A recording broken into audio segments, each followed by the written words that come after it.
ഇതാണ് മോദി ബങ്കർ. ഇവിടത്തെ സുഡാപ്പികളും ചില ജിഹാദികളും ഇത് കാണണം എന്നുള്ളതാണ്. ഇത് കശ്മീരിലെ മുസ്ലിങ്ങൾ പറയുന്നതാണ്. അതായത് അവർക്ക് രക്ഷാകവചം ഒരുക്കിയതിന് അവർ ഇട്ടേക്കുന്ന പേരാണ് മോദി ബങ്കർ എന്നുള്ളത്. അത് അവർ തന്നെ പറയുന്നത് ആദ്യം നിങ്ങളൊന്ന് കേൾക്കുക. इस बंकर को क्या बोलते हैं? इसको मोदी बैंकर बोलते हैं सर। കേട്ടല്ലോ. ഇനിയാണ് കാര്യം തുടങ്ങുന്നത്. പഹൽഗാം ഭീകരാക്രമണത്തിന് മറുപടിയായി പാകിസ്ഥാനുമായി ഒരു തുറന്ന യുദ്ധത്തിലേക്ക് തന്നെ പോകുന്ന സാഹചര്യങ്ങളാണ് അതിർത്തി പ്രദേശങ്ങളിൽ നിന്ന് നമ്മൾ റിപ്പോർട്ട് ചെയ്യുന്നത്.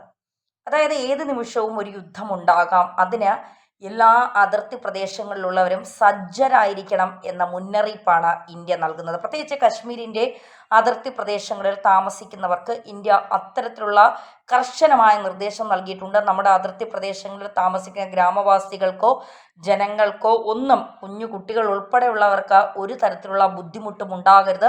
അവർ സേഫായിരിക്കണം. ആഹാര സാധനങ്ങൾ ഉൾപ്പെടെ അവർക്ക് എല്ലാം ഉണ്ടാകണം. ഒരു തരത്തിലും അവർക്കൊരു ബുദ്ധിമുട്ട് സംഭവിക്കരുത് എന്നാണ് പറയുന്നത്.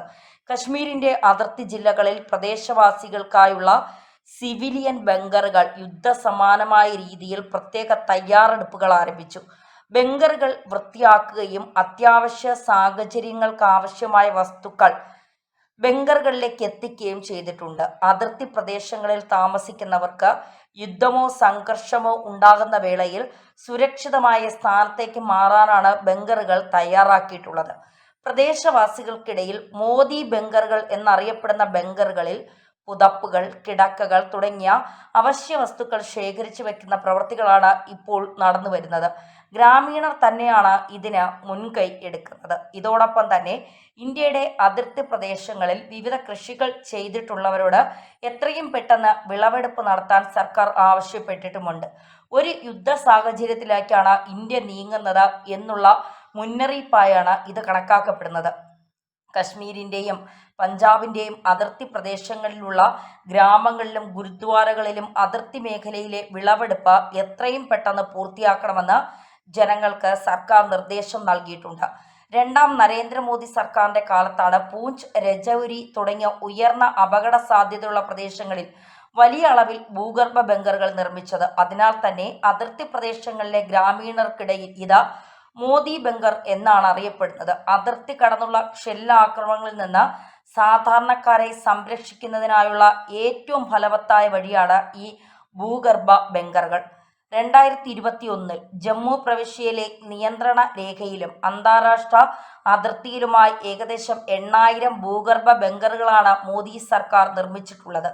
ജമ്മു, കത്വ, സാംബ, പൂഞ്ച്, രജൌരി എന്നീ 5 ജില്ലകളിലായി 14,460 ബങ്കറുകൾക്ക് കേന്ദ്രം തുടക്കത്തിൽ അനുമതി നൽകിയിരുന്നു. പിന്നീട് കൂടുതൽ ദുർബലരായ ജനവിഭാഗങ്ങളെ ഉൾപ്പെടുത്തി 4000 എണ്ണം കൂടി പിന്നീട് അനുവദിച്ചു. എന്നാൽ കശ്മീർ സമാധാന അവസ്ഥയിലേക്ക് വന്നതോടെ അതിർത്തിയിലെ ഗ്രാമീണർ പോലും ഈ ബങ്കറുകളെക്കുറിച്ച് മറന്നു തുടങ്ങിയിരുന്നു. എന്നാൽ വീണ്ടും ഒരു യുദ്ധസമാനമായ സാഹചര്യം വന്നെത്തിയതോടെ ബങ്കറുകളിൽ അവശ്യ വസ്തുക്കൾ നിറച്ച് ഏത് സാഹചര്യത്തെയും നേരിടാൻ തയ്യാറായിരിക്കുകയാണ് ജമ്മു കശ്മീരിൻ്റെ അതിർത്തി പ്രദേശങ്ങളിൽ ഉള്ളവർ എന്നുള്ളതാണ്.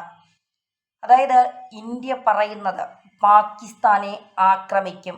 യുദ്ധ സാഹചര്യങ്ങൾ നേരിടാൻ മെയ് 7 ജനങ്ങളെ പരിശീലിപ്പിക്കാൻ സംസ്ഥാനങ്ങൾക്ക് നിർദ്ദേശം നൽകിയിരിക്കുകയാണ് കേന്ദ്ര ആഭ്യന്തര മന്ത്രാലയം. ഏറ്റവും പ്രാധാന്യമായി നമ്മൾ ഇതിനെ കാണേണ്ടതാണ്.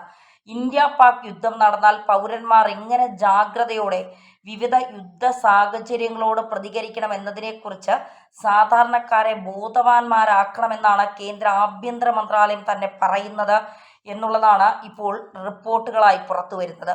ഇതിനായി മെയ് 7 വിവിധ സംസ്ഥാനങ്ങളോട് മോക്ക് ഡ്രിൽ സംഘടിപ്പിക്കാൻ കേന്ദ്ര ആഭ്യന്തര മന്ത്രാലയം ഉത്തരവിട്ടിരിക്കുകയാണ്. പാകിസ്ഥാന്റെ ആക്രമണ പരിധിക്കകത്ത് വരുന്ന അതിർത്തി സംസ്ഥാനങ്ങളിലായിരിക്കും പൗരന്മാരെ യുദ്ധ സാഹചര്യത്തോട് സന്നദ്ധരാകാൻ വേണ്ടി ഇത്തരം മോക്ക് ഡ്രില്ലുകൾ നടത്തേണ്ടി വരിക. ഒരു യുദ്ധമുണ്ടായാൽ സാധാരണ ജനങ്ങളുടെ ജീവൻ നഷ്ടപ്പെടാതിരിക്കാൻ സർക്കാർ പ്രത്യേക മുൻകരുതൽ എടുക്കേണ്ടതുണ്ട്. സാധാരണ പൗരന്മാർക്ക് കൂട്ടനാശമുണ്ടായാൽ അതിൻ്റെ കുറ്റം കേന്ദ്ര സർക്കാർ ഏറ്റെടുക്കേണ്ടി വരും എന്നതിനാലാണ് ഈ പ്രത്യേക മുന്നറിയിപ്പും പരിശീലനവും നൽകുന്നത്. പൗര പ്രതിരോധ സുരക്ഷാ സംവിധാനങ്ങൾ കാര്യക്ഷമമാക്കുകയാണ് ലക്ഷ്യം. ഇതിന്റെ ഭാഗമായി നിരവധി കാര്യങ്ങളിൽ പൗരന്മാരോട് ജാഗ്രതയോടെ ഇരിക്കാൻ കേന്ദ്ര ആഭ്യന്തര മന്ത്രാലയം പറയുന്നുണ്ട്. അതായത് വ്യോമാക്രമണത്തിന്റെ സൈറൻ മുഴക്കിയാൽ എങ്ങനെ പ്രതികരിക്കണം എന്ന് പഠിപ്പിക്കും. ഒരു പ്രത്യാക്രമണം ഉണ്ടായാൽ സ്വയം സുരക്ഷിതരായിരിക്കാൻ ചെയ്യേണ്ടത് എന്തൊക്കെയെന്ന് സംബന്ധിച്ച് ജനങ്ങളെയും വിദ്യാർത്ഥികളെയും പരിശീലിപ്പിക്കും. ചെടികളും മറ്റ് സാമഗ്രികളും ഉപയോഗിച്ച് മറഞ്ഞിരിക്കാനുള്ള പരിശീലനം അവരെ പഠിപ്പിക്കും. അടിയന്തര ഘട്ടത്തിൽ ആളുകളെ ഒഴിപ്പിക്കുന്നതിനെക്കുറിച്ചുള്ള ബോധവൽക്കരണവും അവർക്ക് നൽകും, ഒപ്പം പരിശീലനവും. വിവിധ സംസ്ഥാനങ്ങളോട് ഇക്കാര്യങ്ങളെക്കുറിച്ച് ജനങ്ങളെ പരിശീലിപ്പിക്കുകയും ബോധവൽക്കരിക്കുകയും ചെയ്യാൻ ആവശ്യപ്പെട്ടിരിക്കുകയാണ്. ഇതിനർത്ഥം ഇന്ത്യ വലിയൊരു തിരിച്ചടിക്കൊരുങ്ങുകയാണ്. അത് പാകിസ്ഥാൻ കാണുന്നുമുണ്ട് എന്നുള്ളതാണ് ഏറ്റവും പ്രധാനപ്പെട്ട വിഷയമായി ചൂണ്ടിക്കാട്ടിയത്. എന്നാൽ ഇന്ത്യ പാക് വിഷയം പരിഹരിക്കാൻ തയ്യാറാണ് എന്ന് പറഞ്ഞുകൊണ്ടിപ്പോൾ റഷ്യ മുന്നോട്ട് വന്നിട്ടുണ്ട്. അതായത് നേരത്തെ ഇന്ത്യ പാക് വിഷയത്തിൽ റഷ്യ ഇടപെടണമെന്ന് റഷ്യയിലെ പാക് അംബാസിഡർ മുഹമ്മദ് ഖാലിദ് ജമാലി ആവശ്യപ്പെട്ടിരുന്നു.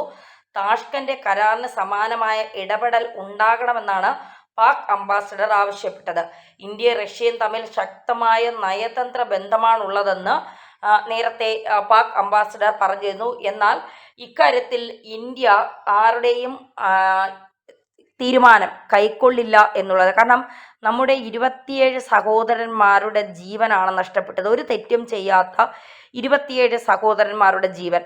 ഒന്ന് നോക്കുക, കശ്മീരിൽ മുസ്ലിങ്ങളൊന്നും അമുസ്ലിങ്ങളൊന്നും ഇല്ലാതെയാണ് കേന്ദ്ര സർക്കാർ അവിടെ ഒരു യുദ്ധമുണ്ടായാലോ കശ്മീരിലെ പ്രദേശവാസികൾക്കോ ഗ്രാമവാസികൾക്കോ ഒക്കെ എന്തെങ്കിലും ഒരു ബുദ്ധിമുട്ടുണ്ടായാലോ പാകിസ്ഥാൻ ഏതെങ്കിലും തരത്തിലൊരു പ്രകോപനം പാകിസ്ഥാൻ്റെ ഭാഗത്തുനിന്നുണ്ടായാലോ ഒരു ആക്രമണം ഉണ്ടായാലോ തീവ്രവാദ പ്രവർത്തനങ്ങൾ ഉണ്ടായാലോ പാകിസ്ഥാനിൽ നിന്ന് ജനങ്ങളെ രക്ഷിക്കാൻ അവിടെ ഹിന്ദു എന്നോ മുസ്ലിം എന്നോ ക്രിസ്ത്യൻ എന്നോ പാഴ്സി എന്നോ ഒന്നും നോക്കാതെയാണ് മോദി സർക്കാർ ബങ്കറുകൾ സ്ഥാപിച്ചത്.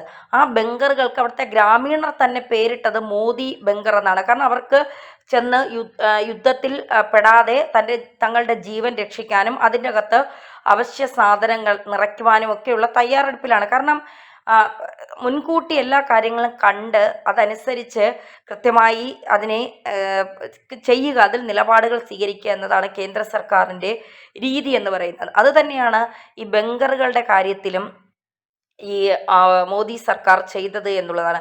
നമുക്കറിയാം, കശ്മീരിലെത്തിയ ഭീകരർ മതം ചോദിച്ചുകൊണ്ട് അമുസ്ലിങ്ങളെയാണ് അവർ തീർത്ത് കളഞ്ഞത്. അതിൽ ആണുങ്ങളെ തിരഞ്ഞു പിടിച്ചുകൊണ്ട് മോദിയോട് പോയി പറയൂ, ഞങ്ങൾ ഇങ്ങനെ ചെയ്തു എന്ന് മോദിയോട് പറയൂ എന്ന് പറഞ്ഞുകൊണ്ട് പുരുഷന്മാരെ തിരഞ്ഞു പിടിച്ചുകൊണ്ട് കലിമ ചൊല്ലാത്തവരെയും തുണിയഴിച്ച് നോക്കി സുന്നത്ത് നടത്താത്തവരെയുമാണ് അതിക്രൂരമായി കൊന്നിരിക്കുന്നത് എന്നുള്ളതാണ്. അപ്പോൾ തീർച്ചയായിട്ടും ഇതിന് ഇന്ത്യ തിരിച്ചടിച്ചില്ല എങ്കിൽ അത് ഇന്ത്യൻ സർക്കാരിന് തന്നെ അല്ലെങ്കിൽ വീറോടെ നിൽക്കുന്ന സൈന്യത്തിന് തന്നെ അത് നാണക്കേടാണ്. അതുകൊണ്ട് തീർച്ചയായും തിരിച്ചടി ഉണ്ടാകും. അതൊരു യുദ്ധസമാനമായിരിക്കുമോ എന്നുള്ളത് നമ്മൾ ഇനിയും കാണേണ്ടതാണ്. അങ്ങനെ ആയിരിക്കും എന്നുള്ള സൂചനയാണ് കേന്ദ്ര സർക്കാർ നൽകുന്നത്.